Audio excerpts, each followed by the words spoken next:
रोगहरू देखिँदैन, रोग भनेको भित्र हुन्छ र यसलाई चाहिँ हामीले वेल म्यानेज गर्नु छ भने चाहिँ यो जिम सेन्टर आउनुपर्छ र यो भनेको जिम सेन्टर मात्रै नलिनु होला। म फेरि पनि भन्छु कि यो भनेको चाहिँ एउटा मन्दिर हो। सबैजना नमस्कार, म प्रकाश बाबु थापा। 6 महिनादेखि म यहाँ आबद्ध छु एज अ मेम्बरको रूपमा। खास जिम सेन्टर भन्दा पनि यसलाई मैले एउटा सुन्दर मन्दिरको रूपमा लिने गरेको छु। त्यो सरकारखेरि आउने प्रयास भइरहेको थियो, तर व्यस्तताको समयको बावजुद आउन सकिरहेको थिइनँ। तर पछिल्लो समयमा मैले के महसुस गरेँ भन्दाखेरि अब पनि आफूलाई व्यस्तता मात्रै जस्तो देखिने हो भने त अब आफ्नो लागि त केही पनि नगर्न सकिने भयो। त्यसो भएको हुनाले मैले यो फिटनेस जोइन गर्ने निर्णय गरेँ र बिहान एकदम सबैले उठ्ने बानीको विकास भएको छ। आफूलाई एकदम अनुशासित महसुस भएको छ। अलिकति घुँडी समस्या थियो, मोटोपन बढेको थियो, मेरो फ्याटी लिभर अथवा पेटको फ्याट पनि अब एकदमै लागेको थियो।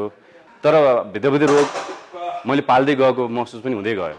त्यस भएको हुनाले मैले जिम सेन्टर जोइन गरिसके पछाडि धेरै ठुलो बेनिफिटहरू आएको छ। सबभन्दा ठुलो बेनिफिट भनेको चाहिँ म एकदम सेल्फ डिसिप्लिन, एकदम अनुशासित रूपमा आफूलाई चाहिँ परिमार्जित गर्ने अवसर पाएको छु। त्यसो भएको हुनाले यो अवसरलाई चाहिँ सदुपयोग गर्ने हामी सबैको लक्ष्य हुनुपर्छ। आफूलाई एकदम वेल म्यानेज गर्ने, वेल डिसिप्लिनमा ल्याउने, अनुशासित जीवन जिउने एउटा महत्त्वपूर्ण माध्यम अथवा एकदम अचुक औषधि भनेको चाहिँ जिम सेन्टर हो। त्यस हुनाले यो फोर्स फिटनेसमा तपाईँहरू पनि आउनुहोस्, जोइन गरौँ। बिहान एकदमै 5 बजे खुल्छ यो र हामी बिहान एकदम 1-2 घन्टा हामी यहाँ बिताउँछौँ। साथीभाइसँग एकदम सहकार्य गर्छौँ, एकअर्काले इन्सपायर गर्छौँ, इन्करेज गर्छौँ।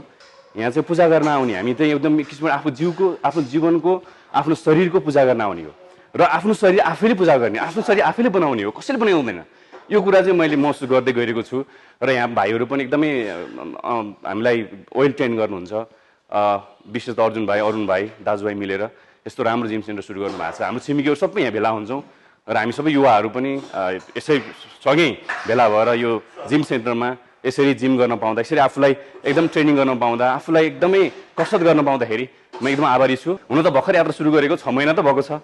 त्यस कारणले यो यात्रा चाहिँ अनन्त निरन्तर होस् भन्ने पनि चाहन्छु र तपाईँहरू सबैजनालाई पुनः एकपटक यस फोर्स फिटनेस सेन्टरमा आएर आफ्नो शरीरलाई तन्दुरुस्त बनाउनु, स्वस्थ बनाउनुहोस् पनि भन्न चाहन्छु।